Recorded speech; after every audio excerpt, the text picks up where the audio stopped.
तो मुंबई मेट्रो ने भी इस बार काफी बड़ा धमाका कर दिया है सरकारी नौकरी को लेकर। देखिए, रिकॉर्ड भी इस बार तोड़े गए हैं।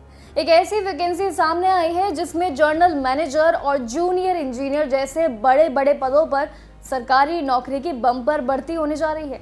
लेकिन असली सस्पेंस भी इस भर्ती में जरूर है कि इसकी एज लिमिट यानी कि आयु सीमा में छुपा हुआ है। वो क्या है वो भी हम जानेंगे। लेकिन सरकारी नियम अनुसार जो आपकी उम्र सीमा वो खत्म हो जाती है, लेकिन वहां पर आप पूरे टोटली 50 साल से ज्यादा वाले जो उम्मीदवार रहेंगे उनके लिए दरवाजे खुल चुके हैं। यानी कि लाखों तक की हाई सैलरी वाले जो जॉब है अब उन सभी के लिए चांसेस बढ़ चुके हैं। एप्लीकेशन विंडो की बात करें तो पूरी तरीके से खुल चुकी है, पूरी प्रक्रिया एक्टिव हो चुकी है।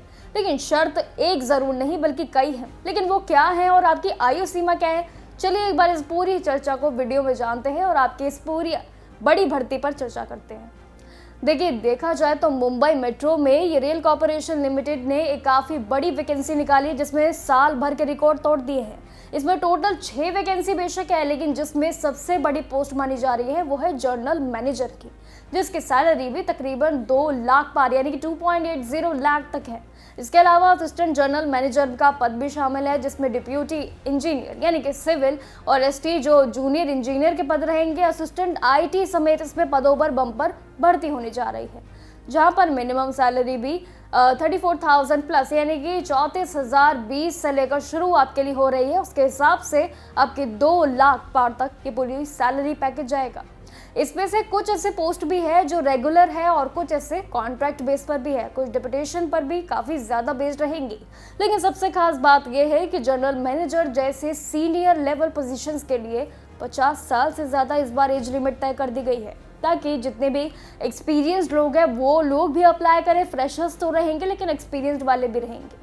वहीं मुंबई मेट्रो की पूरी वैकेंसी के लिए बात करें तो क्वालिफिकेशन काफ़ी स्पेसिफिक रखी गई है, यानी कि सरल ही है, कोई बड़ी नहीं है।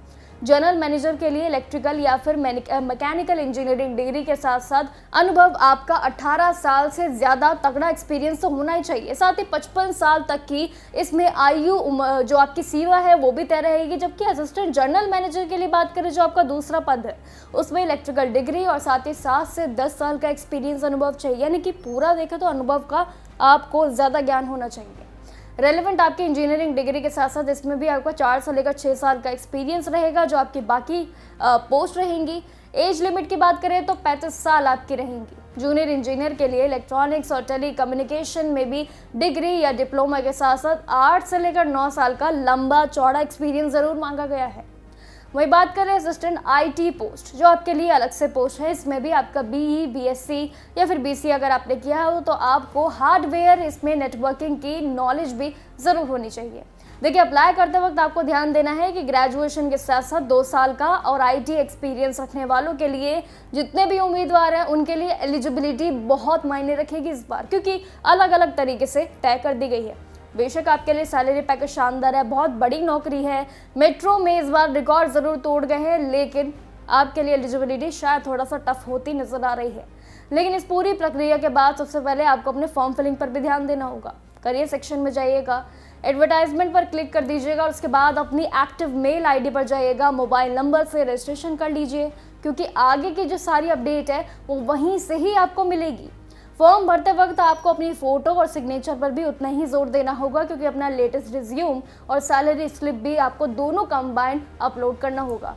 इसलिए सारी जानकारियों को रट कर समझ कर ही अपने आगे कदम पर फोकस कीजिएगा। इससे पहले कि सरकारी सेक्टर्स में उन्हें ऑनलाइन अप्लाई करने के साथ साथ अपने सारे डॉक्यूमेंट जैसे कि रिज्यूम, सर्टिफिकेट, फोटो, ये सभी भी अनिवार्य रहेगा। लेकिन इस पूरे फॉर्मेट में सीनियर डिप्यूटी जनरल मैनेजर यानी कि जो एचआर का पद रहेगा वो भी शानदार है, काफ़ी बड़ा है। उसी के देखा जाए अकॉर्डिंगली तो मुंबई के एड्रेस के पोस्ट के हिसाब से ही आपको अपनी प्रक्रिया भेजनी होगी, यानी कि ऑफिशियली देखा जाए तो पूरा पोर्टल का आधा हिस्सा आप ही के हाथों में है।